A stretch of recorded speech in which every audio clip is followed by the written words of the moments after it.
قصوری صاحب میرے پاس کچھ اعداد و شمار ہیں، ابھی میں ریسرچ کر رہا تھا تو معلوم یہ ہوتا ہے کہ چین اور بھارت کے درمیان جو بائی لیٹرل ٹریڈ ہے اس کا والیوم کا میں جائزہ لے رہا تھا، تو چین اور بھارت کے درمیان بائی لیٹرل ٹریڈ کا جو والیوم ہے بشمول ہانگ کانگ اور بھارت کے وہ تقریباً 125 ارب US ڈالر سالانہ بنتا ہے، جبکہ پاکستان اور چین کے درمیان جو بائی لیٹرل ٹریڈ ہے وہ تقریباً 20 ارب ڈالر سالانہ بنتا ہے۔ تو اب ایسے تناظر میں کہ جب دنیا معاشی مفادات کو سب سے اوپر رکھتی ہے، کس حد تک اس بات کا امکان نظر آتا ہے کہ بھارت زیادہ عرصے چین کے ساتھ ناراضگی والی فضا کو افورڈ کر سکتا ہے؟ اچھا قصوری صاحب، ایک سوال ہے، ایک بحث ہے بلکہ، وہ یہ کہ گزشتہ سال اگست کے مہینے میں نریندر مودی کی جانب سے جو 370 کو ایبروگیٹ کیا خود اپنے آئین کو بھارت کے، انہوں نے گو کہ یہ ان کا الیکشن سے پہلے وعدہ بھی تھا، چناؤ مدعا بھی تھا ان کا کہ وہ کشمیر کی جو ایک خصوصی حیثیت ہے بھارتی آئین میں اس کو تبدیل کر دیں گے۔ انہوں نے اس کے اوپر قدم اٹھایا اور اس کے بعد ایبروگیٹ کیا اپنے آئین کو۔ اب لاک ڈاؤن کی صورتحال کشمیر میں جب سے بدستور جاری ہے، سوال یہ پیدا ہوتا ہے کہ اس وقت جو چین کی جانب سے لداخ کے محاذ کے اوپر جو پیش قدمی ہو رہی ہے، جو ملٹری موومنٹ ہو رہی ہے، اس کا کیا پس منظر ہے، کیا کانٹیکسٹ ہے، کس کانٹیکسٹ میں دیکھا جانا چاہیے اس کو؟ دیکھیے، جو پس منظر اس کا یہ ہے کہ جو لائن آف ایکچوئل کنٹرول اس کو کہتے ہیں، ہمارے ہاں ہے لائن آف کنٹرول LOC، جی ان کی ہے LOAC، line of actual control. یہ میں ماننا پڑے گا کہ ہماری اکانومی پراپرلی مینج نہیں ہوئی، یہ ہمارا سب سے بڑا جو ہے ویک پوائنٹ، جو ہماری کمزوری ہے، ہماری معیشت ہے۔ اب معیشت کو بہتر کرنے کے لیے ایک ہی کوئی جادو نہیں ہوتا ہے کنٹینیوٹی آف پالیسیز۔ ہماری بدنصیبی یہ رہی ہے کہ جو حکومت آتی ہے وہ دوسری پالیسیز کو ختم کر دیتی ہے اور اثر نو نیا اعلان کر دیتی ہے، اور اس لیے میں سمجھتا ہوں کہ ہمیں کچھ سبق سیکھنا چاہیے۔ ایک خارجہ پالیسی کے حساب سے میں کہوں گا کہ خارجہ پالیسی کامیاب بھی تبھی ہوتی ہے اگر آپ کی معیشت مضبوط ہو، اگر آپ لوگوں پہ ڈیپینڈنٹ ہوں تو آپ کا وہ پوزیشن نہیں رہتی۔ مثلا جب میں وزیر خارجہ تھا، ہماری معیشت جو تھی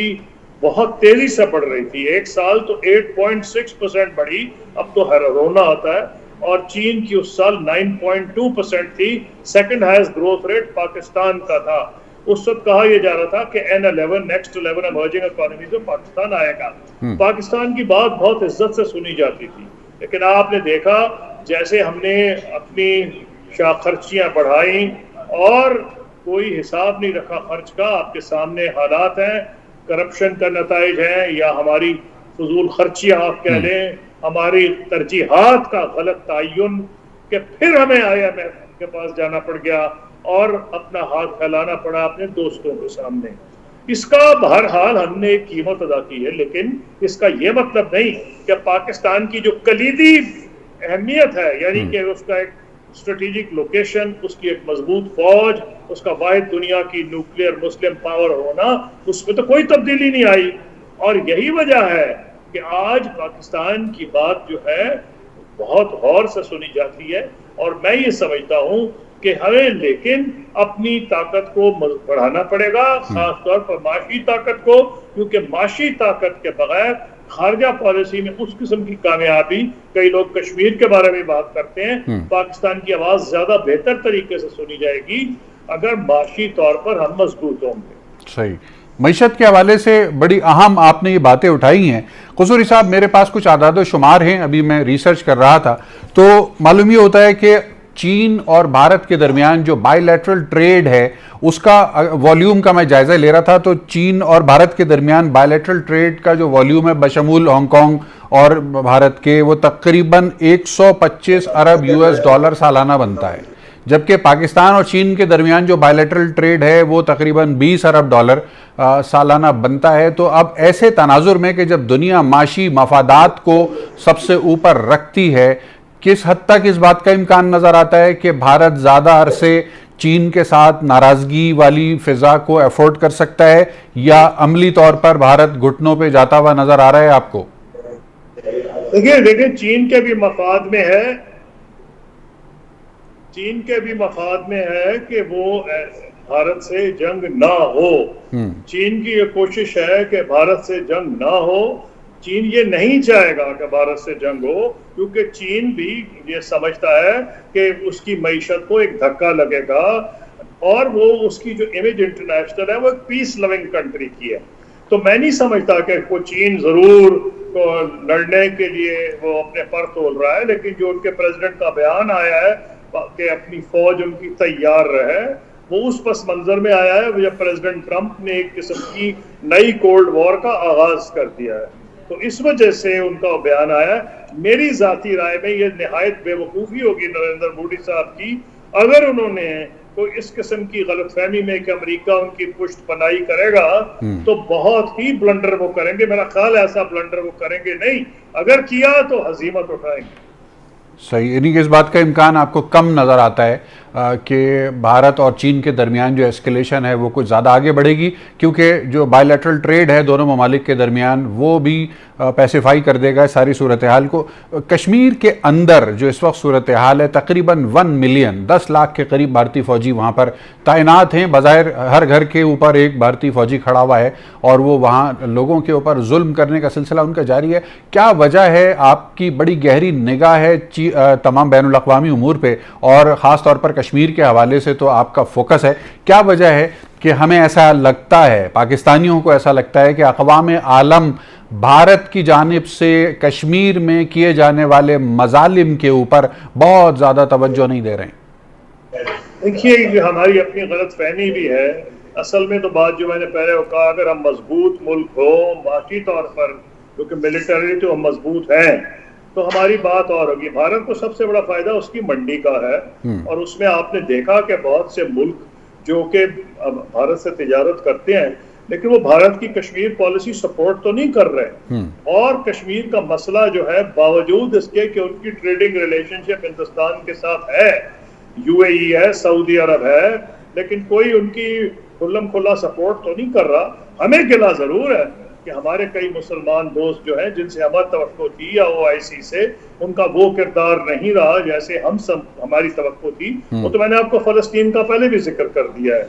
لیکن جہاں تک یہ ہے کہ دنیا کیوں چپ ہے, جس کو آپ بین الاقوامی برادری کہتے ہیں, یہ ایک ایسی چڑیا کا نام ہے جو اسی وقت یہ ہر وقت سوتی رہتی ہے, انگڑائی اس وقت لیتی ہے جب کوئی سپر پاور خاص طور پہ امریکہ حرکت میں آئے. اس کے بغیر یہ جو یونائٹڈ نیشنز کے ریزولوشن ہوں, چاہے کسی چیز پہ ہو, فلسطین پہ ہو, کشمیر پہ ہو, یہ اس کو اتنی نہیں سمجھنا چاہیے کہ اس سے وہ لوگوں کے مقدر بدل جائے گا. لیکن جو کشمیر کے بارے میں نے آپ کو کہا ہے کہ پاکستان کبھی, جیسے پہلے میں بہت کہہ چکا ہوں, میں ریپیٹ نہیں کرنا چاہ رہا, کہ کشمیر پہ ہماری جو کمٹمنٹ ہے اور کشمیر کا جو لوکیشن ہے اور پاکستان, چائنا اور انڈیا کی جو ٹرائنگولر ریلیشن شپ ہے, اس کو مد نظر رکھتے ہوئے پاکستان کشمیر کو کبھی نہیں بھلائے گا. کشمیر کا مسئلہ ہونا پڑے گا بات چیت کے ذریعے. مودی صاحب سمجھ جائے بہتر ہے, نہیں تو ان کے بعد ہوگا. اس طرح نہیں ہوگا جیسے انہوں نے سمجھا کہ انہوں نے کوئی بھوک مار دی کہ جی اب آرٹیکل فلانا نہیں رہا یا فلانا نہیں رہا, 35 ہے اڑ گیا یا فلانا اڑ گیا, اس سے کچھ فرق نہیں پڑے گا. قصوری صاحب, کل کے ڈان میں خبر میری نظر سے گزری جس کو پڑھ کے بالکل مزہ تو نہیں آیا, لیکن بہرحال خبر تھی, اور خبر یہ ہے کہ یونائٹڈ نیشنز کے اندر ایک plate form, informal plate form بنانے کی کاوش کی گئی پاکستان کی جانب سے OIC کے گرڈ کے اوپر, اور اس میں اسلاموفوبیا کو ایک کور فوکس پوائنٹ آف ڈسکشن بنا کے ایک گروپ بنانے کی کوشش کی گئی. لیکن ہم نے دیکھا کہ مالدیوز جو کہ ایک اسلامی ملک ہے, اس کی طرف سے بھی اس کی مخالفت ہو گئی, اور یونائٹڈ عرب ایمریٹس نے بھی اس تجویز کی مخالفت کر دی, کیونکہ اسلاموفوبیا کے حوالے سے پاکستان کی طرف سے جو مجوزہ انفارمل گروپ تھا اس کا فوکس کشمیر میں جاری بھارتی مظالم اور بھارت کے اندر ہندوتا کے فلسفے کے فروغ کو زیادہ فوکس کیا گیا تھا. کیا کہیے گا اس کے اوپر؟ میں اس بھی کہوں گا کہ وہی چیز ہے جو پہلے ہم بات کر چکے ہیں کہ لوگوں کے جو اپنے مفادات ہیں, مالدیوز کی ایک اسپیشل پوزیشن ہے, پہلے وہ چین کے کیمپ میں تھا, پھر وہاں ایک کو ہوا, پھر وہاں بھارت سے نواز حکومت آ گئی, لیکن مالدیوز کی پوزیشن بڑی دگردگو ہے, وہ کبھی بھارت کی طرف ہوتا ہے کبھی چین کی طرف ہوتا ہے. یو اے کی پوزیشن مختلف ہے, وہاں بہت سے ہندوستانی بھی کام کرتے ہیں, بھارت کے باشندے وہاں انویسٹمنٹ بھی کرتے ہیں, اور پاکستان کے جو ہے وہ زیادہ تر ورکرز ہیں. لیکن باوجود اس کے جب لاسٹ پچھلی دفعہ آپ کو یاد ہوگا ہم نے گلہ بھی کیا تھا تو اس وقت ان کے وزیر خارجہ بلکہ وزرائے خارجہ سعودی عرب اور یو اے ای کے پاکستان آئے تھے جی. جب اس میں وہ ٹریڈ کی جو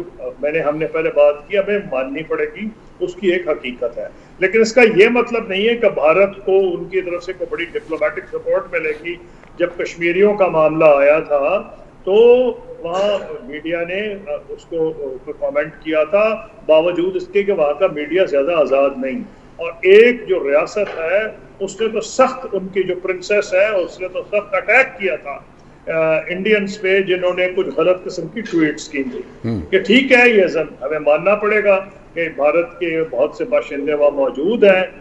اور اس لیے اور ان کے ٹریڈنگ ریلیشن شپ بھی ہے تو اس کی وجہ سے یو اے ای کی پوزیشن وہ نہیں جو پاکستان کے عواموں کی دل کی خواہش ہے ایک بحثیت برادر اسلامی ملک کے ہو. اس کے لیے ڈپلومیٹک کام جاری رکھنا پڑے گا.